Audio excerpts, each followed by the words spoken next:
Hello.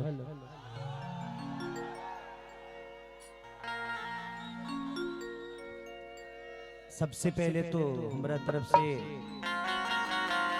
अपने छोट भाई और अपने भवे खातिर ढेर सारा प्यार, ढेर सारा आशीर्वाद। और ये परिवार से आज से ना करीब हमके लागत है जे 15 साल से रिश्ता बाएगो, चाहे वो मनोज होखस, चाहे उपेंद्र भैया, चाहे बंटी, ये पूरा परिवार हमारा अपन परिवार है। और छपरे के हम हई तब दूसरा जगह था ही ना। और तोहरा लोग हमके बहुत प्यार करेला। चुनाव में जितना तू लोग हमर के मोहब्बत और आदर कैला, ओकरा खातिर हम आजीवन तरह लोग के कर्जदार बनी। हमरा खातिर जीत मायने ना रखेला, तोरा लगिन जितना हम प्यार और आशीर्वाद देले बड़ा, शायद आजीवन हम ए प्यार के जब तक ले जियब तब तक ले प्रयास करब की तरह लोग के प्यार और आशीर्वाद देहिंगा हम कमाई। और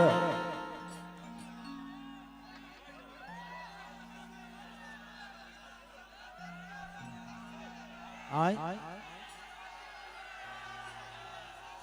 कि खाना और पीना साथ रहना तोरा खातिर 3 थान गहना। तो बस अब बताओ लो तर लो जिता दिले रहता तो मैं ही जरूर रहती।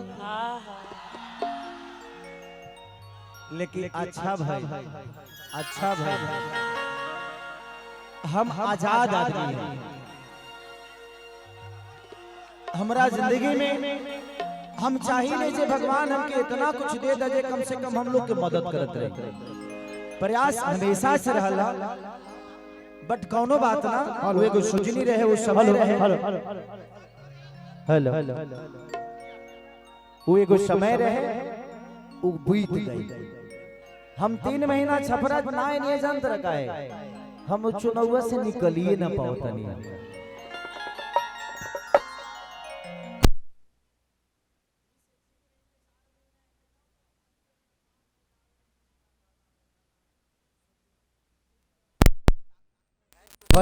दूर हो जाए।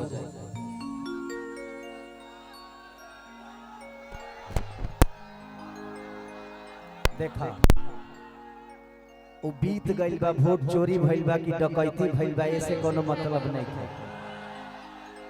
जे जीतल बा ओकरा के बधाई देवे के बा हमनी के, और प्रयास करे के बा कि हमनी के विधायिका छोटी कुमारी जी कम से कम छपरा के बेहतर खातिर जितना बढ़िया हो सके वहाँ के कार्य करी।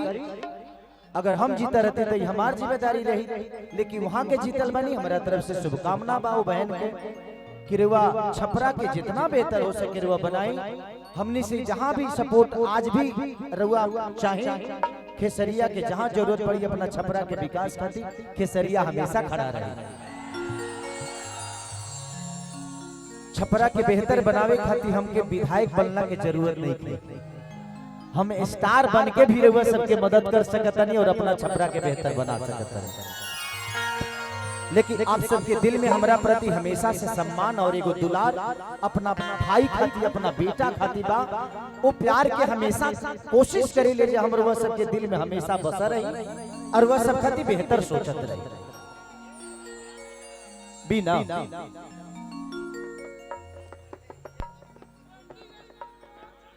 अरे ना, और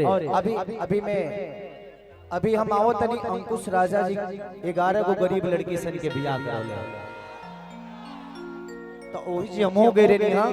और जी शाये में तनी हमके लेट हो गइल हां, न तो हम बहुत पहले आई रहती है। इसलिए शादी में कोनो हम न्योता करे ना, बल्कि हमरा अपना खुद ही छोट भाई के बियाह आए। परिवार में सिर्फ हम पैदा नहीं की भाई, जिगिया के जितना लोग बा छपरा के, चाहे हमारे मुन्ना भैया होखस, चाहे बुलबुल भैया होखस, चाहे हम उपेंद्र भैया होखस, चाहे हमारे मंत्री जी के परिवार होखे, चाहे राम बाबू चाचा होखस, चाहे जितना भी लोग हमारा खातिर प्यार और आशीर्वाद लुटौले बा, ओकरा के प्रयास करब कि जीवन में हम हमेशा एगो छोट अनुज बन के रह सबके सेवा करी और इस सेवा में हमेशा रही।